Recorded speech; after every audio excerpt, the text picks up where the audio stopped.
अस्सलाम वालेकुम 9th class. आज का जो हमारा टॉपिक है वो है चैप्टर नंबर 5 में से मैस ऑफ अर्थ, ज़मीन का मैस। तो इस टॉपिक में हम ज़मीन का मैस मालूम करने वाले हैं कि ज़मीन का जो मैस का फार्मूला होता है वो क्या होता है और उसकी जो न्यूमेरिकल वैल्यू है वो हम कैसे फाइंड आउट करते हैं। ठीक है, तो स्टार्ट करते हैं। तो सबसे पहले ये है कि हाउ विल यू ड्राइव, आप ये जो मैथ्स का फार्मूला जी होता है maths of earth R square G over G. तो ये जो आर स्क्वायर होता है ये तो होता है जमीन का रेडियस। ये क्या होता है, जमीन का रेडियस। जी की वैल्यू आपको पता है 10 होती है ग्रेविटेशन एक्सेलरेशन की, और ये ग्रेविटेशन कांस्टेंट की वैल्यू भी आपको पता है, पीछे पढ़ चुके हैं 6.673 10 की power minus 11 newton meter square पर किलोग्राम स्क्वायर।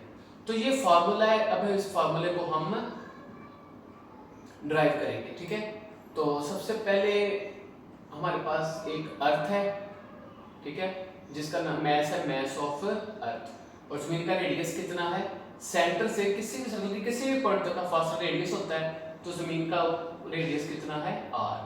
ठीक है, तो हमें जमीन का मैस मालूम करने के लिए हमें एक और छोटे मैस का सहारा लेना पड़ेगा ताकि हम फोर्स ऑफ ग्रेविटेशन का फार्मूला लगाकर इस फार्मूले को ड्राइव कर सकें। ठीक है, तो हमने एक और मैस लिया जो कहाँ पड़ा है, जमीन की सरफेस के ऊपर। कहाँ पड़ा है, जमीन की सरफेस के ऊपर। अब ये दो मैस है, तो according to law of gravitation इनमें अट्रैक्शन की फोर्स होगी जो इनके मैसेस के प्रोडक्ट के डायरेक्टली प्रोपोर्शनल होगी, और इसके दरमियान डिस्टेंस के स्केयर के इनवर्सली प्रोपोर्शनल। मैसेस के प्रोडक्ट के डायरेक्टली और डिस्टेंस के इनवर्सली प्रोपोर्शनल होती है। ठीक है, अब ये देखो, अब इसके ऊपर जब ये दोनों एक दूसरे को अट्रैक्ट करेंगे तो जो फोर्स है अट्रैक्शन की वो किसके बराबर होती है, मैसेस के प्रोडक्ट के डायरेक्टली प्रोपोर्शनल। यानी कि जो फोर्स होगी वो डायरेक्टली प्रोपोर्शनल है दोनों मैसेस के प्रोडक्ट के। ठीक है, और जो फोर्स है वो इनवर्सली प्रोपोर्शनल है किसके, उन दोनों मैसेज के दरमियान डिस्टेंस के मैस का और जमीन के सेंटर के दरमियान कितना डिस्टेंस है। तो जो मैस का और जमीन के सेंटर के दरमियान डिस्टेंस है वो तो जमीन के रेडियस के बराबर नहीं है, तो वो रेडियस और वो डिस्टेंस वो दोनों इक्वल है। तो इसका मतलब है कि जो फोर्स है वो इनवर्सली प्रोपोर्शनल है उसके दरमियान जो डिस्टेंस है उसके स्क्वायर के।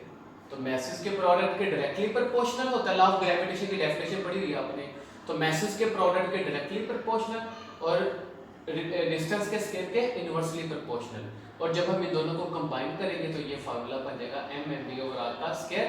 और ये g क्या है, डायरेक्टली प्रोपोर्शनल का साइन खत्म किया तो कांस्टेंट g आ गया, ये आपने पहले पढ़ लिया होगा। ठीक है, तो ये रहा फार्मूला अट्रैक्शन की फोर्स का, जमीन का मैस का और एक दूसरे मैस का। क्लियर है, तो ये रहा जमीन जब किसी भी चीज को अट्रैक्ट करती है तो अट्रैक्शन की फोर्स का फार्मूला ये है Gmm mess of earth over r का स्क्वायर। ठीक है, तो जब जमीन इस ऑब्जेक्ट को अपनी तरफ अट्रैक्ट करेगी तो जो अट्रैक्शन की फोर्स है, जो जमीन की ग्रेविटेशनल फोर्स है जो किसी भी जिस्म पर अमल करती है, नीचे की तरफ खींचती है, हम उसे वेट नहीं कहते कि वेट होता है जमीन की। वेट क्या होता है, मैस के ऊपर अमल करने वाली जमीन की ग्रेविटेशनल फोर्स को तो वेट कहते हैं। तो F जो है फोर्स है, बेसिकली ये क्या है, वेट की फोर्स है। और वेट किसके इक्वल होता है, mg के। तो हम F की जगह क्या लगा सकते हैं, mg।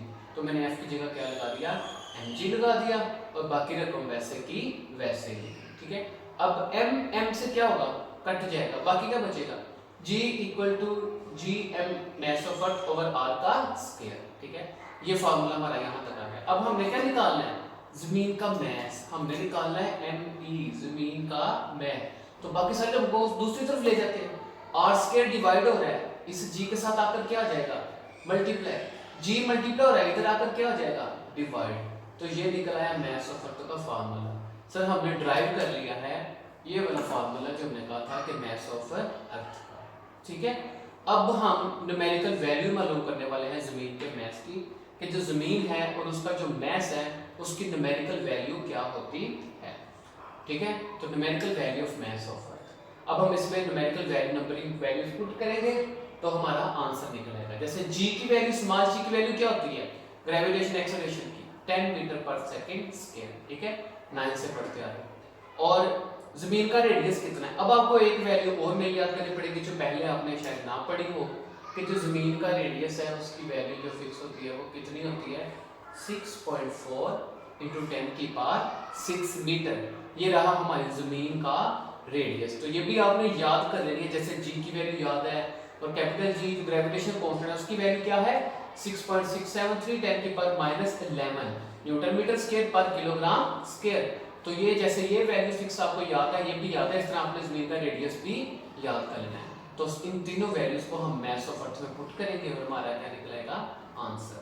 तो चलो भी हम मैथ्स ऑफ अर्थ में वैल्यूज को पुट करते हैं, ठीक है। तो वो लिखा हुआ है ऊपर मैथ्स ऑफ अर्थ का फॉर्मूला, ठीक है। ये है मैथ्स ऑफ अर्थ का फॉर्मूला।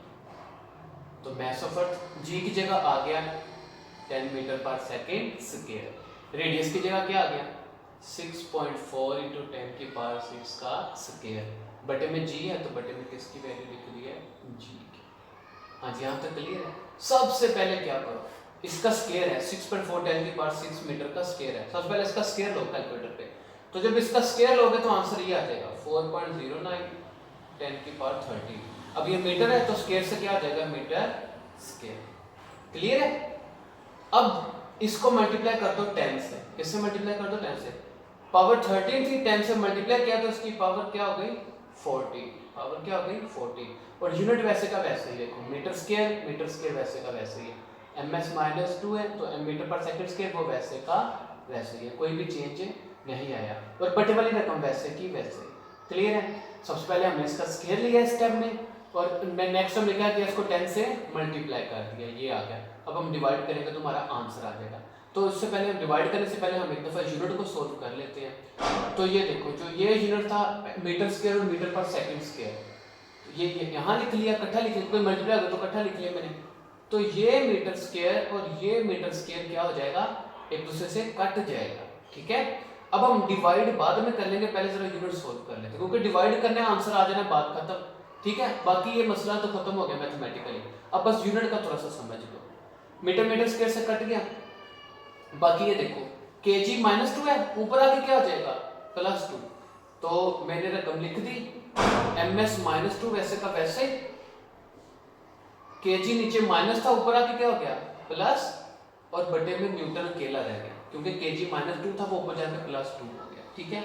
अब इस kg का 2 kg की स्क्वायर है तो मैंने दोनों kgs को अलग-अलग कर दिया, दोनों kgs को क्या कर दिया अलग-अलग कर दिया, ठीक है। अब बटे में क्या है, ये तो वैसे साथ आना, बस इनको तो यहाँ से ही सेम लिख रहे हैं क्योंकि डिवाइड किया तो आंसर आ जाएगा, बात खत्म। हम जरा यूनिट सोल्व करने के लिए इसको साथ साथ लेके आए। अब ये kg ज्यादा कर दिया, क्यों किया kg मीटर पर सेकंड स्क्वायर। अब बटे में क्या था न्यूटन, तो Newton second law of motion के मुताबिक हमने पढ़ा था न्यूटन किसके बराबर होता है किलोग्राम मीटर पर second square. Newton second law of motion में ये पढ़ा था, तो मैंने न्यूटन की जगह लगा दिया kg ms -2, ठीक है। तो ये kg ms -2 इस kg ms -2 से कट जाएगा, बाकी क्या बचा किलोग्राम। अब इसको इस पे डिवाइड करोगे तो आंसर आ जाएगा 6.0 10 की पावर 24, बाकी क्या बचा किलोग्राम। तो देखो भाई जब मैथ्स निकालते हैं तो मैथ्स का यूनिट किलोग्राम ही होता है ना, ठीक है। तो ये था काका जी ज़मीन का मैथ्स ऑफ अर्थ। तो कहीं भी प्रॉब्लम लग रही है तो आप लेक्चर को एक दफ़ा दोबारा रिपीट कर लो, पीछे से दोबारा सुन लो, आपको इंशाल्लाह समझ आ जाएगी। जब बार बार एक दो दफ़ा लेक्चर लोगे ना तो सारा कंसेप्ट क्लियर हो जाएगा। फिर भी ना समझ आए तो पूछ लीजिएगा। तब तक के लिए अल्लाह हाफ़िज़।